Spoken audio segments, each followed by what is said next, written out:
Totally prepared, right? Oh, couldn't be more prepared if I tried. Very classic KELTchat. Yeah. Shit, are we doing it? Are we rolling? We're rolling. We want to shut the door? Or? What's that? Oh, yeah.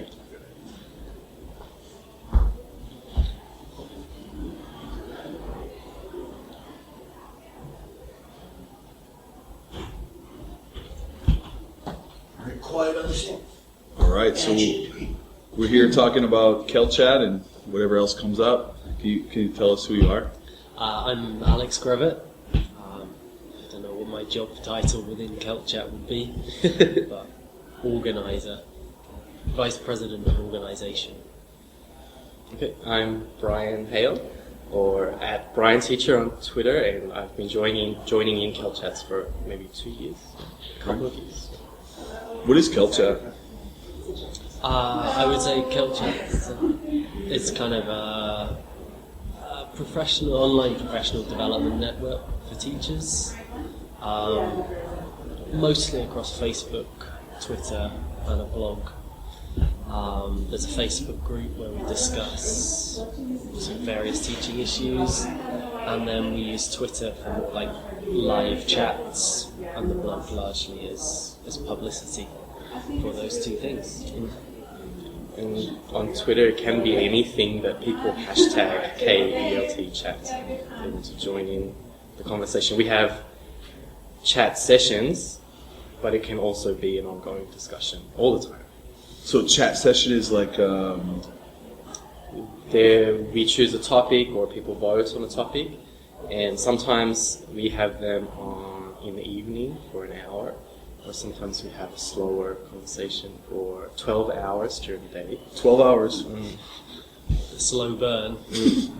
From 10 a.m. to 10 p.m. So people of various different working hour setups can join in. Yeah. That's one thing I've seen people kind of complain about Twitter chats. It's so fast and furious, 1 hour. You can't really keep up.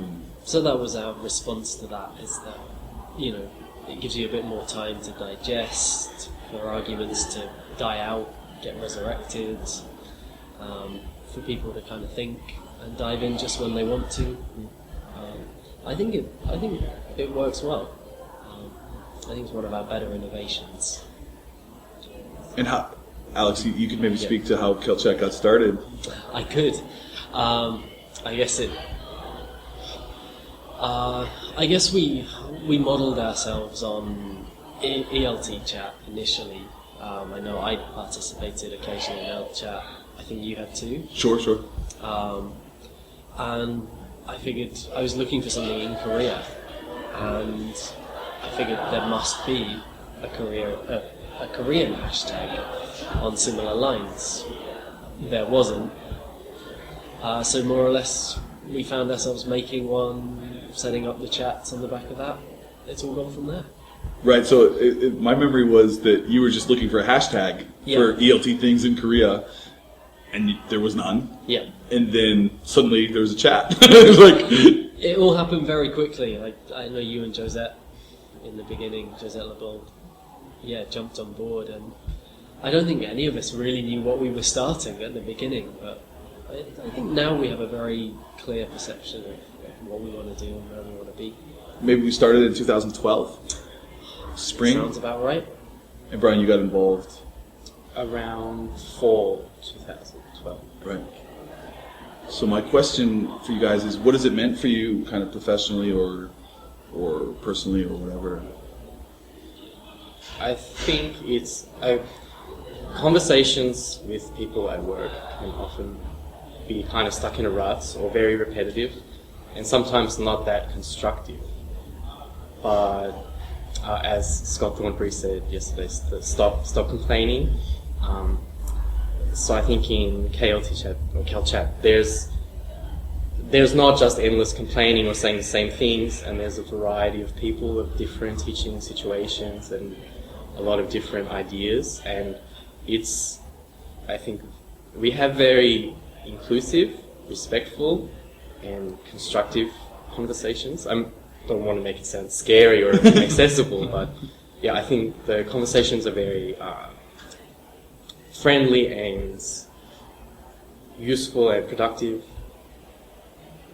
Alex? I'd echo a lot of what Brian said. I think I'm in a similar situation where the professional development environment at work is maybe not ideal due to a number of factors, probably mostly time. And so, yeah, KELTchat has given me the space to kind of develop my own ideas. I guess on a personal level, I'm also quite proud of having sort of a hand in creating a network that brings people together. And also, I think it's not just connecting to people in Korea, but it's connected me to a lot more people in the world. You know, it's a lot easier to get people interested in a hashtag like KELTchat, and then, you know, connect with them on a more personal level than it is just to do it through talking on Twitter, you know, just one-to-one messaging. So, And sometimes they're kind of little bubbles and they're interconnected. I actually found KELTchat through Oz ELT chat, so it was a roundabout way of finding it, but that's how I... And they do a great job as well. That's AUSELT.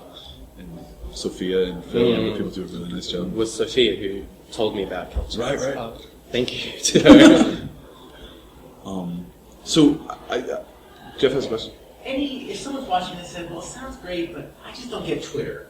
If there's some people who just are kind of anti-Twitter, what would you say? I feel your pain. Honestly, we've joked a lot. I think Twitter is not really ideal for having productive conversations about professional development, but that's where people are.